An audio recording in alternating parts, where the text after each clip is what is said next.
Boa tarde, queridos alunos. Vamos lá, dando prosseguimento ao estudo de legislação empresarial.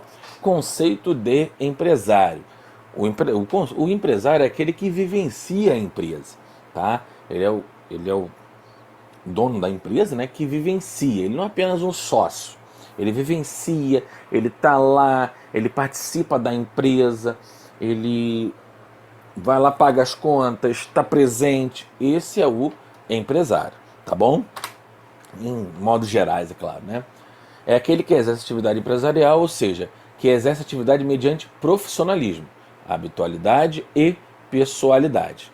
Economicidade, finalidade lucrativa, organização, fatores de produção, capital, insumo, mão de obra, tecnologia para produção e circulação de bens ou serviços, tá? Capacidade para ser empresário. Vamos lá. Ser profissional. Deixa eu pegar aqui o apontador laser aqui. Ser profissional. O empresário deverá exercer atividade de forma habitual. Não é aquele sócio que vai de vez em quando na empresa só pegar o dinheiro, só pegar o lucro. Não. Ele está lá sempre. Desenvolve atividade econômica, buscar lucro na exploração da empresa. Então, são ONGs, empresas sem fins lucrativos, igrejas, né, que não têm fins lucrativos. Os sócios, né, as pessoas que estão lá gerindo, eles não podem ser chamados de empresário. Tem empresa organizada, capital, mão de obra, insumo e tecnologia. Ser fabricante de mercadoria ou prestador de serviço. Né, fazer intermediação de mercadorias e serviços. Ser capaz dos atos da vida civil, maior de 18 anos. Tá? Os menores, né, de 17, né, os que têm 17 e 18, antes de 18 anos, só através da emancipação. Capacidade, exercício de personalidade, distingue-se capacidade de fato e capacidade de direito. A primeira refere-se às condições materiais do exercício, enquanto a segunda é concernente à aptidão legal da prática dos atos. Eu estou passando rápido porque nós já vimos isso, tá? Eu quero chegar a um pouco mais à frente, tá? Que vocês vão ver lá um pouco mais à frente. Mesmo capaz, não impedida a regularmente matriculada na registro público da empresa, lei-se junto comerciais ou RCPJ, tá?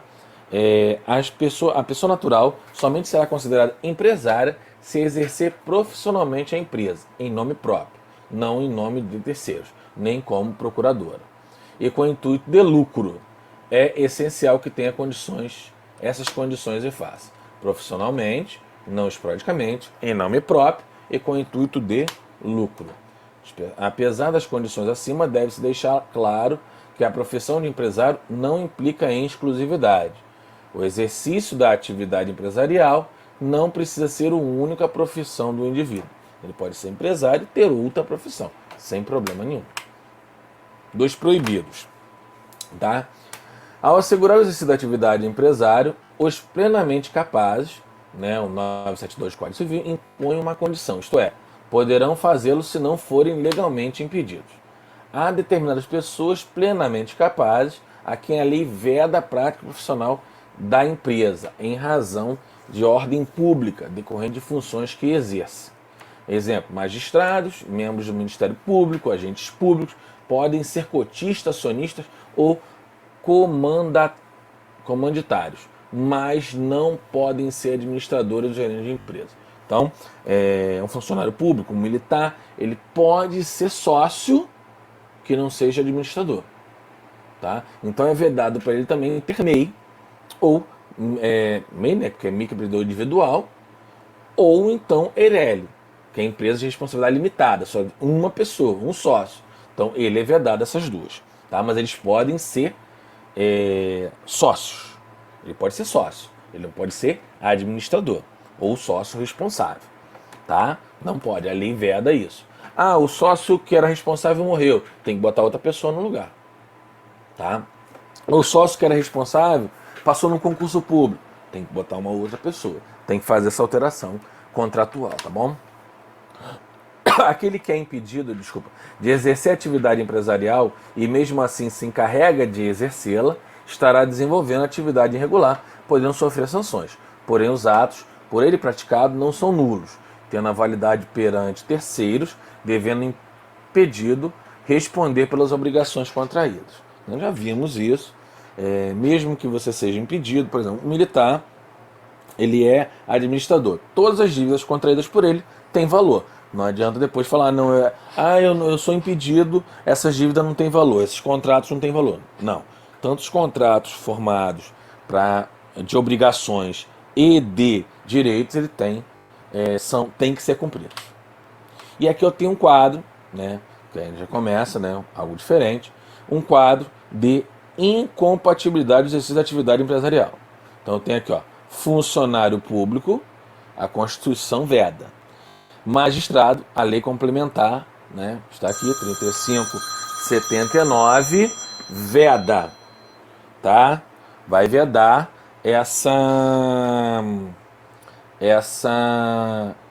esse direito, tá bom? Então aqui, ó, os condenados, tá? Eles também não podem ser empresários, tá? A lei penal veda. Os corretores de mercadorias, né?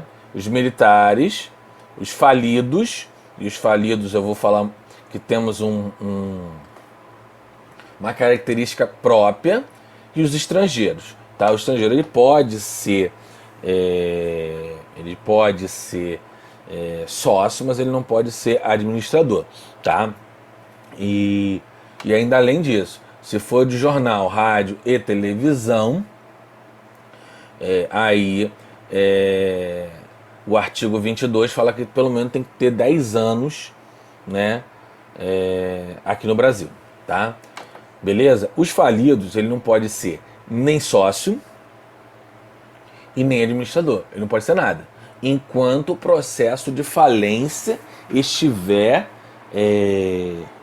decorrendo, né, e não tiver sido sanado, não tiver sido pago toda a insolvência dele, tá? Depois que pagou, aí ele não é mais falido, ele pode ser administrador, ele pode ser sócio, mas enquanto ele é falido, ele não pode ser, tá? Mesmo porque se ele entra numa empresa, tá, sendo falido, quem está no processo de falência pode ir em cima dessa empresa que ele entrou, na cota de capital dele, para poder ver esse dinheiro que está faltando.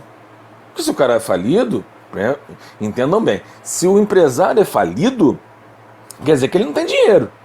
Se ele não tem dinheiro, como é que ele entra numa cota de capital de uma outra empresa? Entendeu? Então ele está escondendo dinheiro. Beleza? Ótimo. Vamos lá? Conceito de empresa. É a atividade econômica explorada pelo empresário, constituída pela produção, circulação de bens e serviços para o mercado. O termo empresa é concebido na acepção exercício de atividade. A atividade nada mais é que o complexo de atos que compõem a vida empresarial. A empresa pode ser exercida pelo empresário individual, pessoa natural, ou pela sociedade empresária, pessoa jurídica. Tá? Estabelecimento comercial. Vamos lá. Estabelecimento comercial, conceito dele e o que tem dentro dele é importantíssimo que a gente entenda. Conceito: complexo de bens reunidos segundo a vontade do empresário, seja pessoa física ou jurídica, que ele serve de instrumento para a realização da sua atividade econômica. Tá? Os bens, né, dentro pode ser bens corpóreos e incorpóreos. O que são bens corpóreos? São aqueles bens necessários para o exercício da empresa, como por exemplo, mercadorias, maquinários, móveis, utensílios, veículos, etc. Então vai depender de cada tipo de empresa.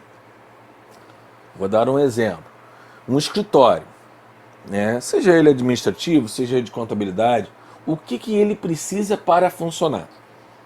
Ele vai precisar de internet, vai precisar de computadores, mesa, arquivo, tá? Tudo isso são bens corpóreos, né? A internet não é bem corpóreo? Não, mas o modem que você compra é um bem corpóreo. A internet não, mas o modem é um bem corpóreo, tá? O modem foi fornecido pela empresa, não tem problema. Empresa de telefonia, não tem problema. Então não é um bem da empresa. certo? Mas ele comprou um molde melhor, então bem corpóreo, tá? Computador, notebook, impressora, mesas, tudo isso são bens corpóreos. E o que são bens incorpóreos? São as patentes, registro de marca, desenho industrial, nome empresarial, entre outros, que às vezes valem mais do que o próprio bem corpóreo. Entendeu? O registro do nome da empresa, entendeu? Dependendo de quanto tempo ela está no mercado, entendeu? Então isso, até o desenho da empresa, até a marca da empresa, entendeu? Vale às vezes muito dinheiro. Eu vou dar um exemplo. Você vê lá Coca-Cola. Ele tem um registro de marca, ele tem um desenho industrial, ela tem também a fórmula, tudo guardado em 7 chaves. Tá? Você tem genéricos da Coca-Cola, mas não que se comparem à Coca-Cola. Por quê? Porque a fórmula da Coca-Cola é um segredo industrial, tá? Patenteada e é um bem incorpóreo da empresa. Tá? Aquela marca, aquele desenho da Coca-Cola é uma marca, é um bem incorpóreo. Tá? Casas Bahia, Loja Americana, Submarino, o desenho, tudo isso são bens incorpóreos. Tá bom? Podemos dizer que o estabelecimento comercial é a reunião organizada de bens corpóreos e incorpóreos para o exercício da empresa, por empresários ou sociedade empresária. O estabelecimento comercial não é formado apenas pela base física, ou seja, o lugar onde funciona a empresa, denominada de ponto comercial, mas sim de outros elementos, corpóreos e incorpóreos, que possuam a capacidade de realizar negócios, atrair clientes, gerar lucro na atividade mercantil. Tá? Quem é o preposto do empresário? A legislação diz no artigo 1169 a 1168 do Código Civil, cita 2 tipos de preposto do empresário, o gerente e o contabilista. O preposto é alguém que representa a empresa ou o empresário em tarefas externas. É aquele que vai representar a empresa na Receita Federal, numa audiência judicial, tá? Você vê, por exemplo, uma audiência judicial contra a Oi. Você tem prepostos, não é o gerente, são prepostos, mas aí é feita uma carta, tá? Um documento informando quem são os prepostos da empresa, tá? Dando poder a ele de preposto, de responder pela empresa, tá bom? Paramos por aqui. A nossa próxima aula será de registro público da empresa. Vamos aprender como é que a gente vai montar, fazer nascer esta empresa. Tá bom? Fiquem com Deus e até a próxima semana.